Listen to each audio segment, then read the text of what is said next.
فقد قال الله تعالى في كلامه المجيد والفرقانه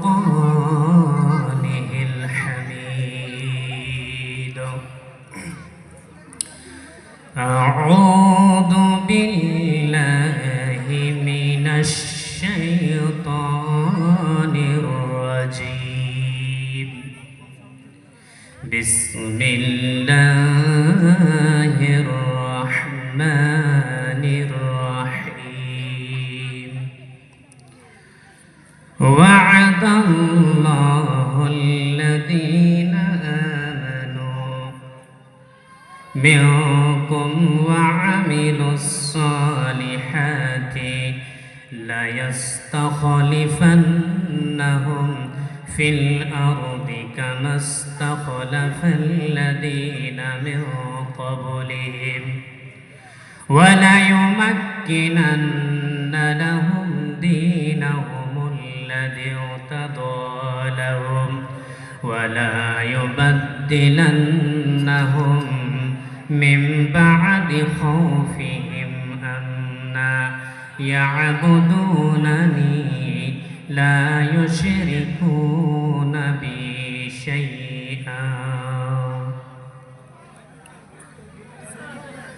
तौहीद की अमानत सीनों में हमारा,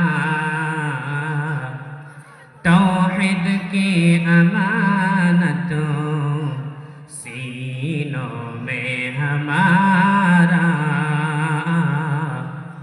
आसान नहीं मिटाना नामो निशान हमारा।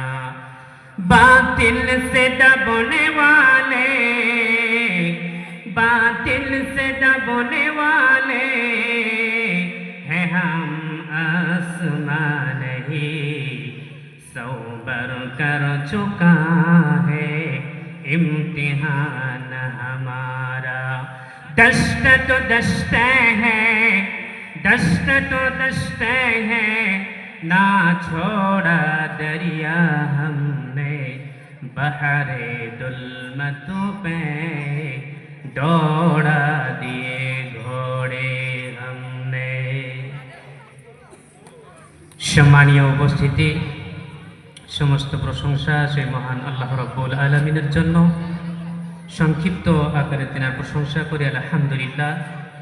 অতঃপর বিশ্বনবী জনাবে মুহাম্মদুর রাসূলুল্লাহ সাল্লাল্লাহু আলাইহি ওয়াসাল্লামের উপরে অগণিত দরুদ ও সালাম শান্তির ধারা বৃষ্টির ন্যায় অযাচিতভাবে ঝুরঝুর করে বর্ষিত হোক, তাই সকলে বলি আল্লাহুম্মা আমিন। আজকে বর্তমান প্রেক্ষাপট নিয়ে দু-একটি কথা বলব, যেহেতু আমার টাইম সংক্ষিপ্ত। The plight of the Muslim nations in the current context and its remedies. বর্তমান প্রেক্ষাপটে মুসলিম জাতির দুরবস্থা ও তার প্রতিকার কি? এই জাতিকে আল্লাহ রাব্বুল আলামিন শ্রেষ্ঠ জাতি বলেছেন। সূরা আল ইমরানের 110 নম্বর আয়াতে বলছেন, কুনতুম খায়রা উম্মাতিন উখরিজাত লিন-নাস, তোমরাই হলে শ্রেষ্ঠ জাতি, তোমরা হলে শ্রেষ্ঠ উম্মাহ। তাহলে আমরা যদি শ্রেষ্ঠ হই, তাহলে পৃথিবীর বুকে আজকে আমরা সব জায়গাতে মার খাই কেন? যেদিকেই তাকাই না কেন সেদিকেই মুসলিম জাতির আপনার রক্ত নিয়ে হোলি খেলা হচ্ছে। যেদিকেই আমরা দৃষ্টি নিক্ষেপ করি না কেন সেদিকেই দেখতে পাই শিশুহারা মায়েদের আর্তনাদ, চিৎকার এবং শিশুহারা মায়েদের কলরব। জি ঠিক আছে। তো আল্লাহ রব্বুল আলামিন, আমার টাইম যেহেতু সংক্ষিপ্ত, আমি শুধু যে আয়াতটা পাঠ করেছি তার তর্জমা করে ছেড়ে দেব। তো আমরা যেদিকে তাকাই না কেন সেদিকেই মুসলিম জাতির আপনার মার খাচ্ছে, অথচ এই জাতির সংখ্যা আজকে প্রচুর। এক সময় সংখ্যা কম ছিল, তারপরেও এই জাতিকে দেখলে অমুসলিমরা ভয় পেত। তো আল্লাহ রব্বুল আলামিন এই জাতির জন্য ওয়াদা দিয়েছেন।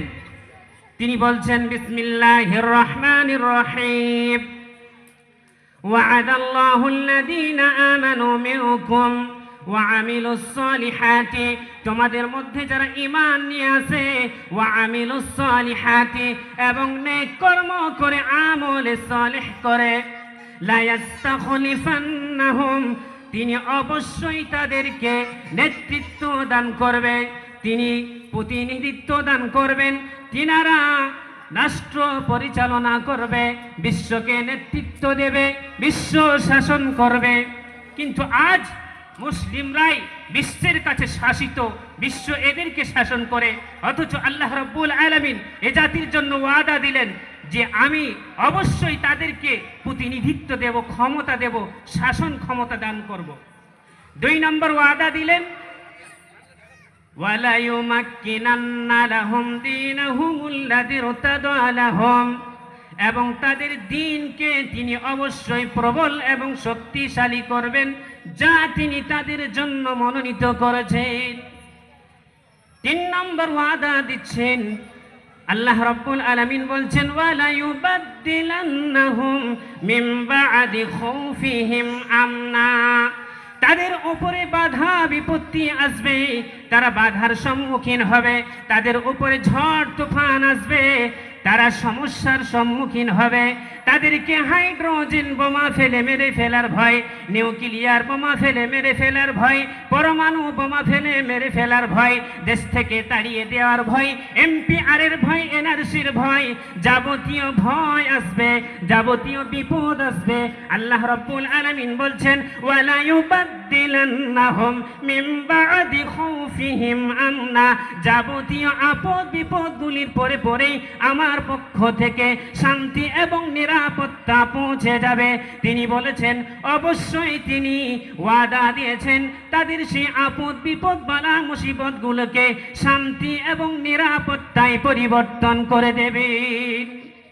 তবে শর্ত হচ্ছে, প্রতিকারটা বলে দিই, প্রতিকার হচ্ছে আল্লাহ রাব্বুল আলামিন বলছেন